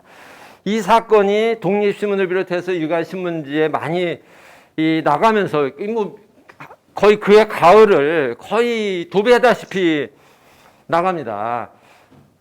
그래서 이게 도대체 무슨 음료인가를 모르던 사람들조차도 이 가베, 커피, 이거의 존재를 알게 되죠. 이 9월 10일, 1898년 9월 10일 음력입니다. 이게 고종의 생일날입니다. 예, 저의 음력 생일날하고 똑같습니다. 고종 어른이. 이 9월 12일 날, 이 독립신문에 이 커피 독살 기도 사건이 보도가 되고 민중대회가 열리는데, 아시는 것처럼 독립신문은 정동에 있었던 거고, 이 당시에 이 민중대회를 통해서 이 범인을 색출하고 뭐 난리친 이 대회가 열렸는데, 지금 요 대한문 앞이 주로 민중대회가 많이 열리던 때인데, 이걸 주도했던 것도 정동구락부, 이번 강의에도 주제로 들어와 있는 정동구락부입니다. 여기 이런 조선 사람들, 뭐 이완용 씨도 들어와 있죠. 이 정치인들의 변신은 옛날이나 지금이나 뭐 대단하죠. 이 당시만 해도 이 정동구락부는 반일, 일본에 대한 저항심에서 출발한 모임인데 이완용 씨가 이름을 올립니다. 미국 공사 시일링 외교관이나 배제학당의 아펜젤러와 같은 분들이 정동구락부를 이끌었는데, 이분들이 이 커피 독살 기도 사건 이후에 민중대회를 주도하는 바로 이 정동에서 이 커피 독살 사건의 진상을 외치기도 하는데, 이 독살 사건은 사실 여러 가지 의미가 있습니다. 이 생일날 이제 저녁 식사를 하고 나서 고종과 황태자가 같이 저녁 식사를 하고 나서 늘상으로 음료를 마시는데 커피가 들어왔어요. 고종은 커피를 좀 아는 분이니까 살짝 마셔봤더니 맛이 이상한 거야. 그래서 한 모금 마시는 둥 마는 둥 하고 내려놨습니다. 그런데 커피를 잘 알지 못하는 황태자, 순종, 커피의 맛을 모르니까 꿀꺽꿀꺽 해서 거의 한 잔을 다 마셨어요. 고종은 살짝 구토만 하고 그쳤는데 어지럽은 정도. 순종은 바로 실신을 합니다. 이게 어떻게 된 건가 싶어서 주방 나인이 따라와서 나머지 이 고종이 마시는 커피를 마셔보니까 그 사람도 실신을 합니다. 이거는 이제 러시아 대사관에서 통역관으로 일을 하던 김홍육이라고 하는 사람이 친러파가 망하고 갑자기 러시아를 돕던 사람들이 직장을 잃었어요. 그러다가 보니까 뭐 사기도 벌이고 막 이랬는데, 이 뇌물 혐의로 귀향을 가게 됐습니다. 아마 귀향지가 홍동가 어디였을 거예요. 귀향을 가게 되니까 싫잖아요. 러시아 공사관에서 통역을 하면서 뭐 승승장구하던 사람이 갑자기 소음으로 유배를 가게 되니까 이 원한이 생긴 겁니다. 그래서 이제 이 궁중 요리사를 이렇게 꿰가지고 마약을, 아편을 다량 커피에다 집어넣기로 작정을 세웁니다. 그래서 그 부인이 전달자가 되고 해가지고 이제 고종과 순종이 커피를 마시게 되는데, 결국 그래서 이제 그 주도자들이 뭐 사형을 당하고 이러는데, 감옥에서 또 주도자 중에 한 사람은 뭐 중간에 죽기도 합니다. 재밌는 것 중에 하나가 이 사건이 이 만든 논쟁 중에 하나가 연좌제 논쟁입니다. 왜냐하면 부인을, 그 김홍육이라고 하는 그 사람의 범인의 부인이 이 마약을 전달을 했거든요. 한쪽에서는 부인이 다 알았을 것이다, 공모자다, 그래서 같이 죽여야 된다.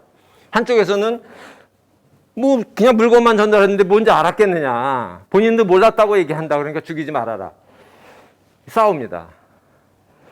근데 결국 이제 이 태형, 곤장과 귀양 선고를 받는데, 그 당시에 재판을 했으니까 마지막에 이제 이런 형을 이제 내리겠다는 거를 고종한테 승낙을 받으러 들어갔는데 그 고하는 관리가 뜻밖의 얘기를 합니다.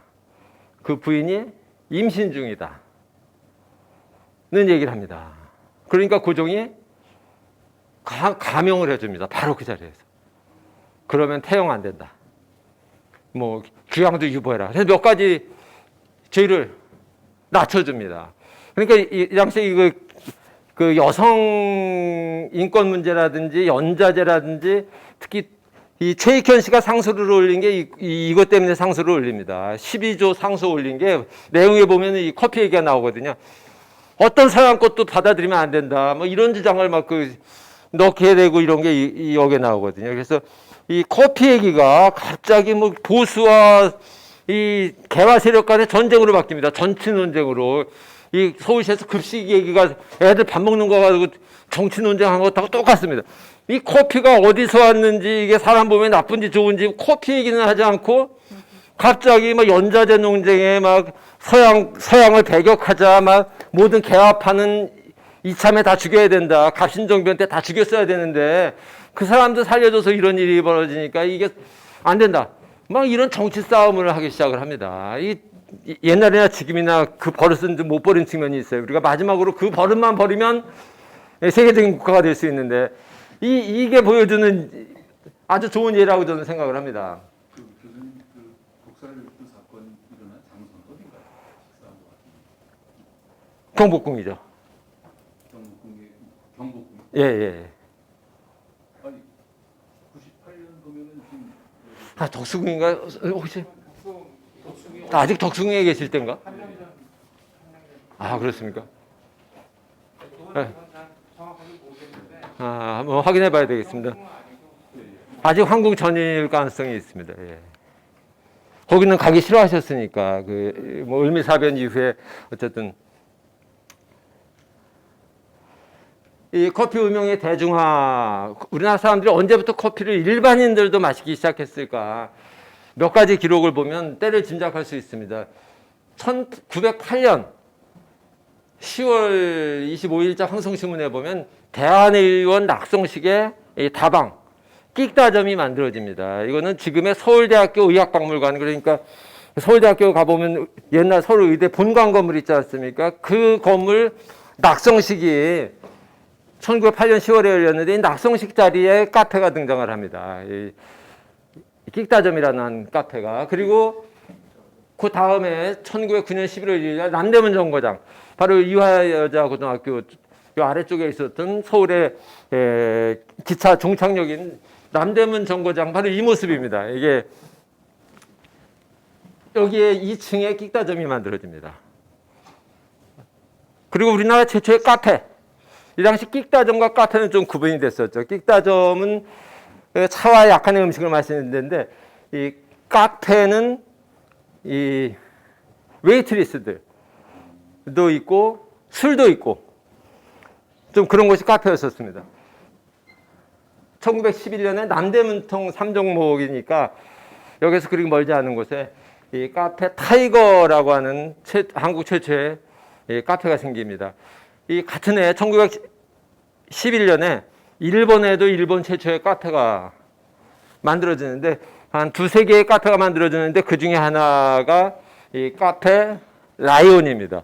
이 일본에는 사자 카페가 만들어지는데 그 당시에도 물론 이건 일본 사람이 만든 카페인데 조선과 일본 사이에 약간의 경쟁심이 있었습니다. 일본에 사자 카페가 만들어지니까 한국에 호랑이 카페가 만들어졌습니다.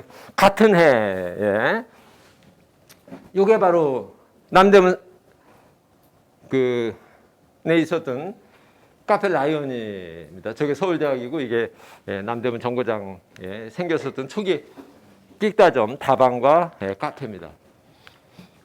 그 다음에는 이제 커피로 호객 행위를 했었던 것을 보면 얼만큼 커피가 대중화되는지를 알 수 있는데, 이 프랑스인 폴 플레상이라는 사람이 있는데, 이 사람은 마르세유 출신입니다. 마르세유는 프랑스로 처음 커피가 들어간 그 항구 도시인데, 이 1900년에 파리에서 열렸었던 만국 박람회에 조선관이 있었습니다. 조선물품 전시가 되어 있었어요. 1900년 파리에. 이게 지금 그 안내 포스터입니다. 여기를 이 사람이 폴 프레상이 방문을 했다가 야 이게 이런 나라가 있어? 결국 결론은 여기 가서 돈을 좀 벌어야 되겠다라는 결론을 가지고 동생과 함께 조선으로 옵니다. 이 1900년에 열렸던 만국 박람회는요. 세계에서 최초로 무빙 워크가 전기로 움직이는 그 무빙 워크가 만들어진, 우리 지금 공항이나 이런 데 가서 보면은 올라타면 자동으로 가는 길이 만들어진 게 1900년 프랑스 파리 만국 박람회입니다. 정말 서양의 그 산업 수준의 발전이라는 것은 이 당시에 대단했던 수준이죠. 바로 동영상이 남아 있습니다. 제가 그 동영상을 참 여러 번 봤거든요. 왜냐면 이 사람을 찾으려고. 이 사진이 있어가지고 이 사람이 이 만국 박람회에 갔다가 조선관을 관람한 다음에 한국으로 조선으로 왔거든요. 그래서 그 동영상 속에 이 사람 있는지 찾아봤는데 못 찾았어요. 이 사람이 이제 조선에 가서 장사를 시작하는데 처음에 한 게 이 땔감 장수입니다. 땔감을 직접 채취한 건 아니고 무학지에서 초가을쯤 돼서 이제 양반들 집에 땔감을 팔기 위해서 나무를 헤어서 지게에다 지고 넘어오면 이 사람들 땔감을 사가지고 양반 집에 웃돈을 받고 이제 넘겨주는 역할을 하죠. 그래서 땔감 장수들과 이제 사업을 하는데 이 사람들에게 점수를 따기 위해서 뜨거운 커피를 주고 호객행 유인을 했다고 합니다. 그래서 사람들이 커피를 마시려고 가서 쌀쌀한 바람 불고 이럴 때 무학재 넘어서 바람도 많이 부는데 커피를 주는 거예요. 그러니까 커피 한 잔 마셔보니까 기분도 좋아지고 따뜻하고 뭐 가져가시오. 그래서 이 땔감을 주기 시작한 겁니다. 그래서 이 사람이 커피로 이런 유인을 했는데 이 사람이 결국은 1908년에 우리나라 최초로 연탄 판매도 시작을 합니다. 우리가 알고 있는 구공탄의 시작이 이 사람입니다. 프랑스에서 연탄을 가져다가 서울이 한양이 난방이 안 좋다는 걸 알아가지고 그 연탄 기계로 구공탄을 찍어서 처음으로 제공한 게 이 플레상이라는 사람이에요. 이 사람도 정동 주변에서 사업을 했어요. 그래서 죽첨정 지금 바로 요 밑에 충정로 쪽에 집이 있었고 이 회사는 여기 복내동 쪽에 있었습니다. 순화동 맞은편 쪽에. 근데 결국은 굉장히 오랫동안 조선에서 장사를 했는데 1939년에 가짜 화장품 세봉을 제조 판매한 혐의로 구속된 다음에 재판을 받고 추방을 당합니다. 왜냐하면 37년에 만주 사변 이후에 중국과 전쟁을 하고 이러면서 이 식민지 조선에는 외국 물품이 거의 들어오지 않습니다. 특히 서양과는 이제 거의 담을 쌓거든요. 거의 나폴레옹의 그 대륙 봉쇄령과 비슷한 일이 벌어지죠. 쓰던 서양 물품이 안 들어오는 거예요. 아줌마들이 난리가 났습니다. 커피는 대용 커피를 마셨습니다. 대용 커피는 그 당시에 유행했던 게 까만 콩을 이용해서 커피를 만드는 공장이 생깁니다. 지금 원산에 몇천 석의 그 콩을 커피처럼 만들어가지고 마시는 게 생겼는데 화장품 이 플레상이 생각하니까 이거 가짜로 만들어서 팔면 구분도 잘 못하겠다 싶으니까 그 당시에 유행하던 프랑스 세봉 화장품을 가짜로 만들어서 대량 판매하다가 가격을 적당하게 붙였으면 괜찮은데 이 사람이 6배, 7배 높은 가격을 붙였어요. 그래서 결국은 잡힙니다. 물론 탈세도 했어요. 그래서 잡혀서 결국은 추방이 됩니다. 사망은 언제 어떻게 사망했는지 모르겠는데 프랑스 기록에는 이 사람이 프랑스에서 죽은 기록이 없는 걸로 봐서는 다른 나라를 떠돌다가 아마 인생을 마감한 것 같습니다. 이 조선 최초의 그 연애가 일명 랑데비거리, 이 당시 신문에 랑데비거리라는 표현이 있어요.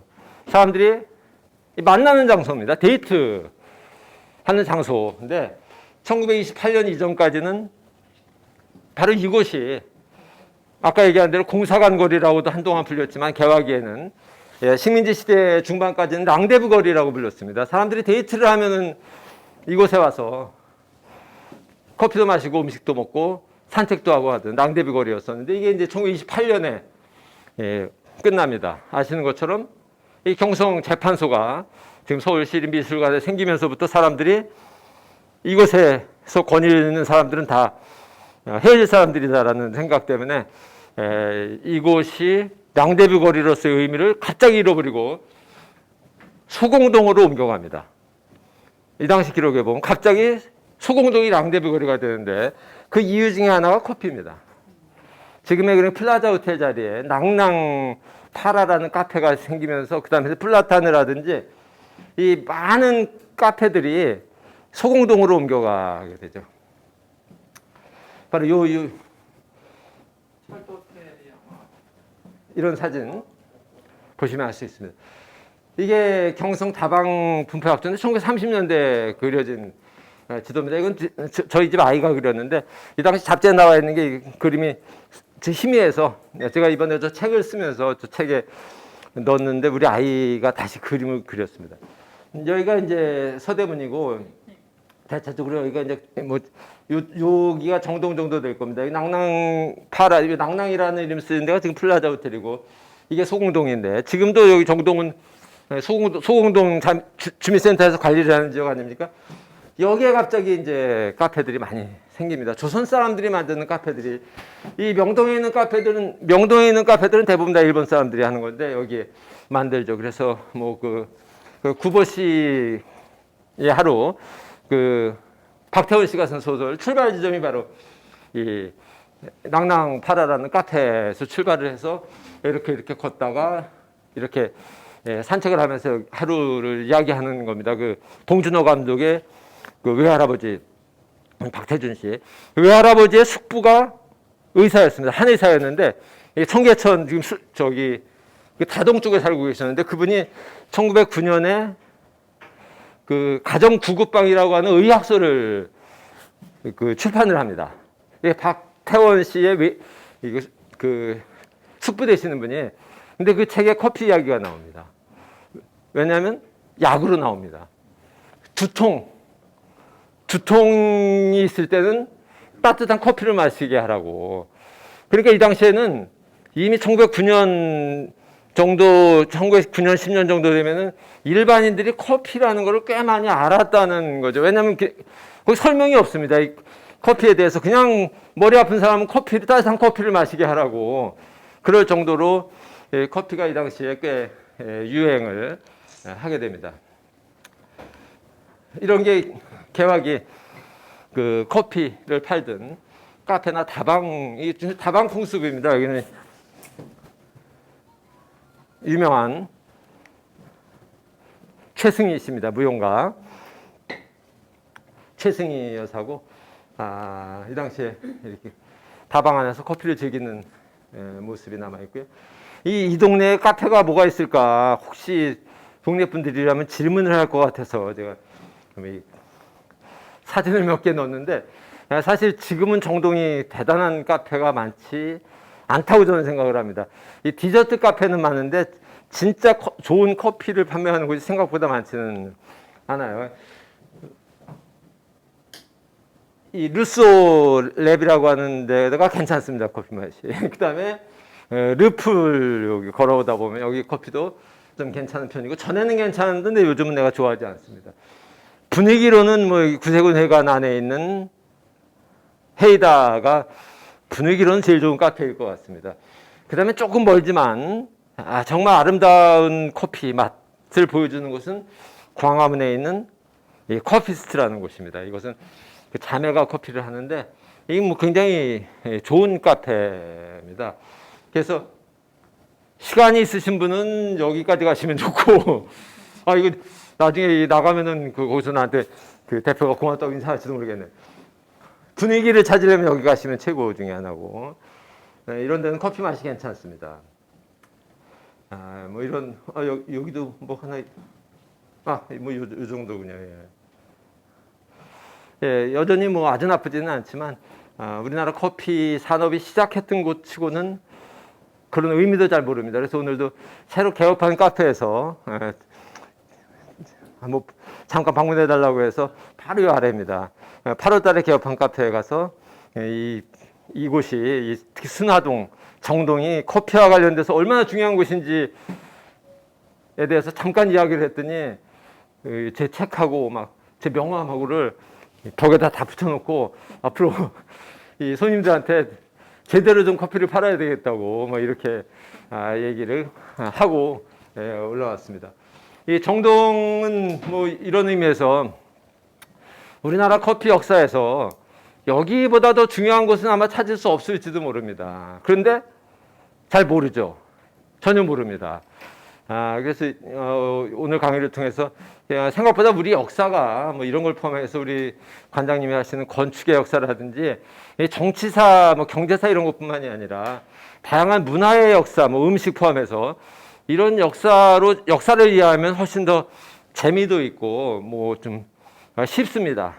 그런데 우리 역사책은 학교 교과서나 이런 데가 다 무슨 왕 이름 나열하고 전쟁 나열하고 뭐 구테타 나열하고 이러니까 역사 공부를 억지로 하게 되니까 역사 공부하려면 드라마나 영화를 봐야지 오히려 더 낫죠. 그죠? 학교 교과서 재미가 없다고 생각을 합니다.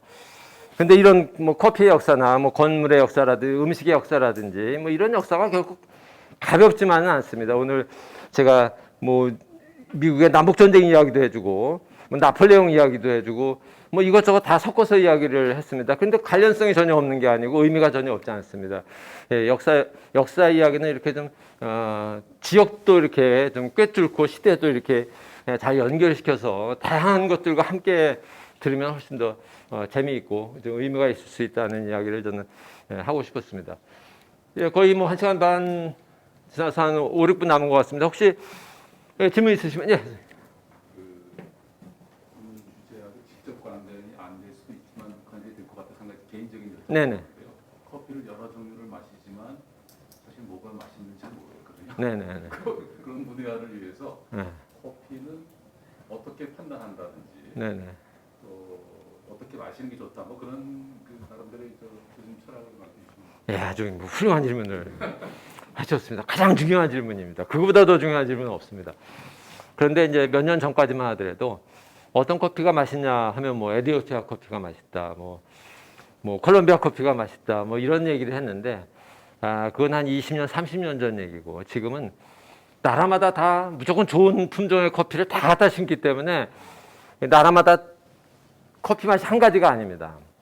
근데 중요한 거는 내 입맛에 가장 맞는 커피가 무엇인지를 찾는 게 중요해요. 이 커피는 뭐 김치 맛이나 마찬가지로 이게 다 다릅니다. 그런데 사람마다 어떤 사람은 신김치 좋아하고 어떤 사람은 뭐 생김치 좋아하고 어떤 사람은 또 뭐 깍두기를 좋아하고 어떤 사람은 뭐 배추김치를 좋아하고 막 이럽니다.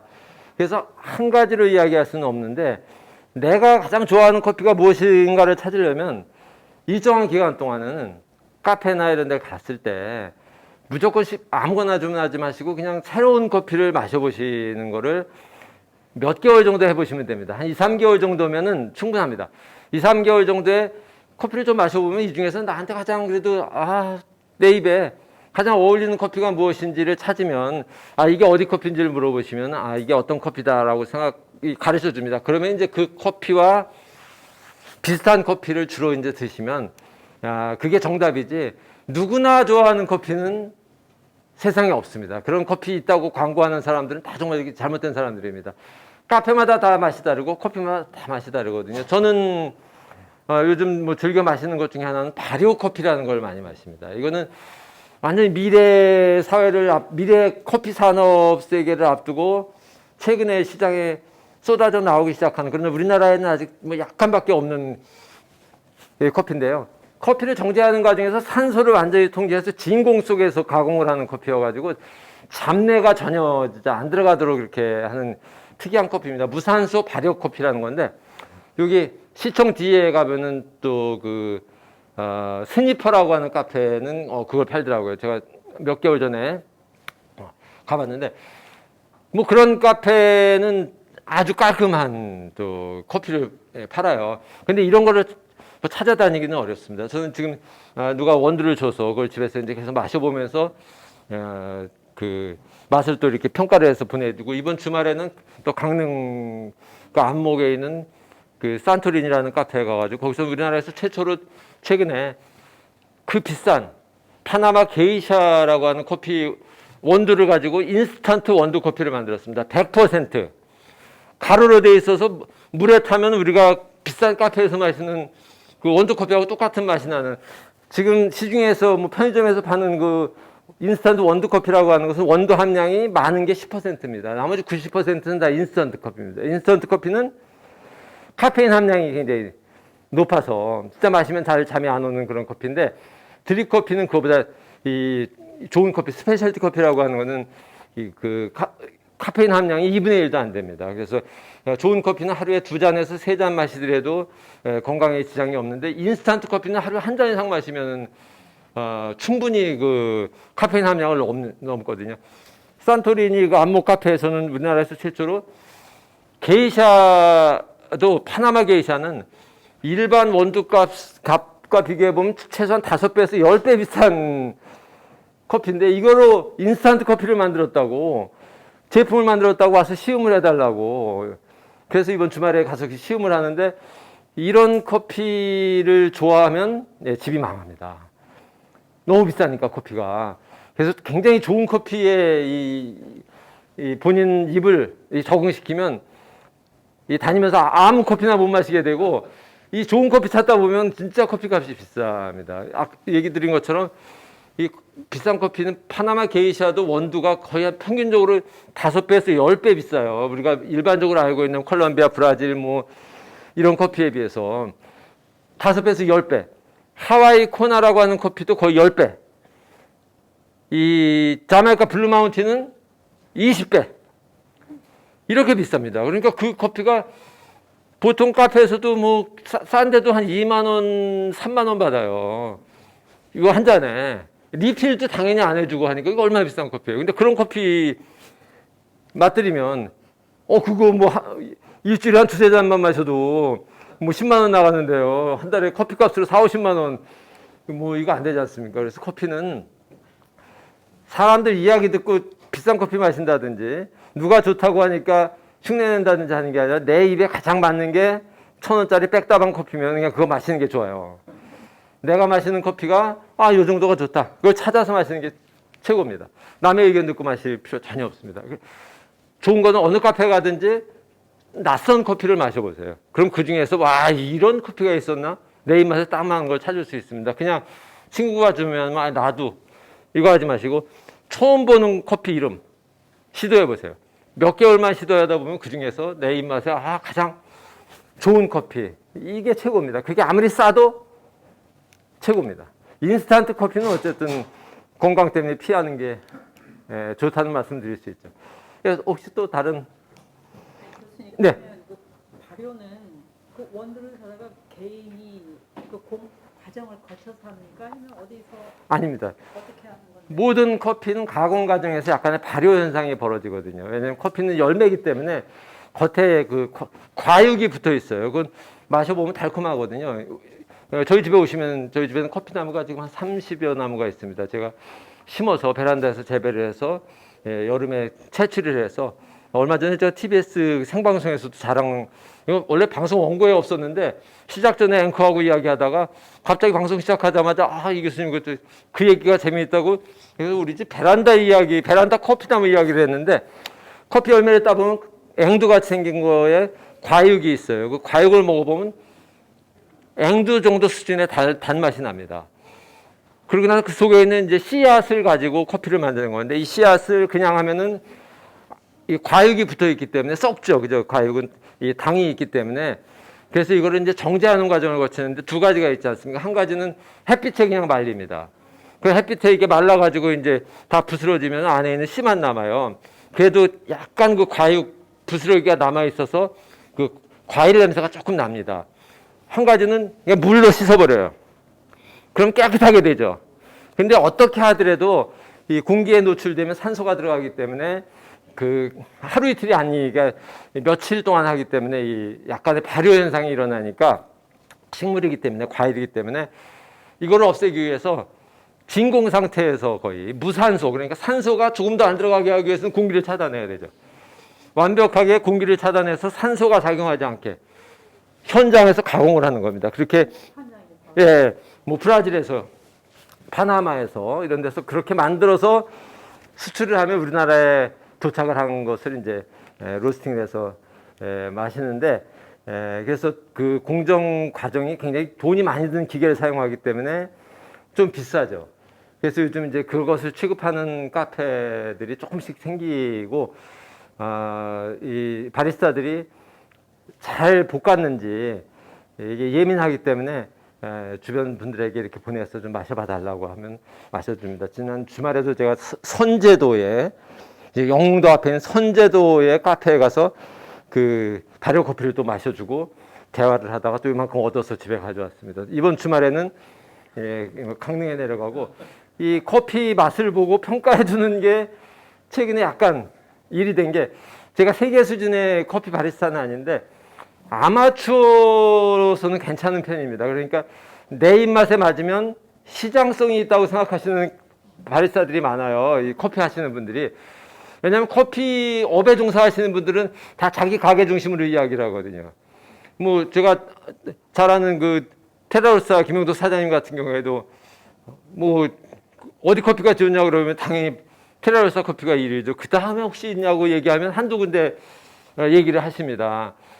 그런데 저 같은 경우에는 그런 게 없거든요. 제가 장사를 하지 않으니까 어디 커피가 그래도 괜찮냐 그러면은 뭐 여기 커피는 이렇고 저기 커피는 이렇고 이야기를 해줄 수 있으니까 커피 하시는 분들이 저한테 그런 거를 자문을구 하시는 분들이 있어요. 왜냐하면 이 대중의 입맛에서 그렇게 멀지 않은 입맛을 가졌는데 커피를 조금 아니까, 이런 분들한테 평을 듣고 나서 장사를 하면 메뉴에 올리면 그 뭐 잘 팔리겠다 이런 생각을 하는 거죠. 그래서 아마추어 바리스타로서는 뭐 괜찮은 사람입니다. 게다가 커피에다가 이런 이야기를 섞어서 해주면 장사하시는 분들이 에티오피아 커피 팔다가 에티오피아 역사 오늘 얘기 나왔지만 내 책에 나와 있는 거 가지고 몇 마디 해주면 커피 사러 오신 분이 여기 전문가 있다 이런 느낌을 갖게 되니까 제가 요즘 이 카페도 많이 좀 자문을 하러 다닙니다. 그럼 마지막으로 네. 발효 커피는 선제도에서 마셨다는 발효 커피는 한 잔에 얼마 합니까?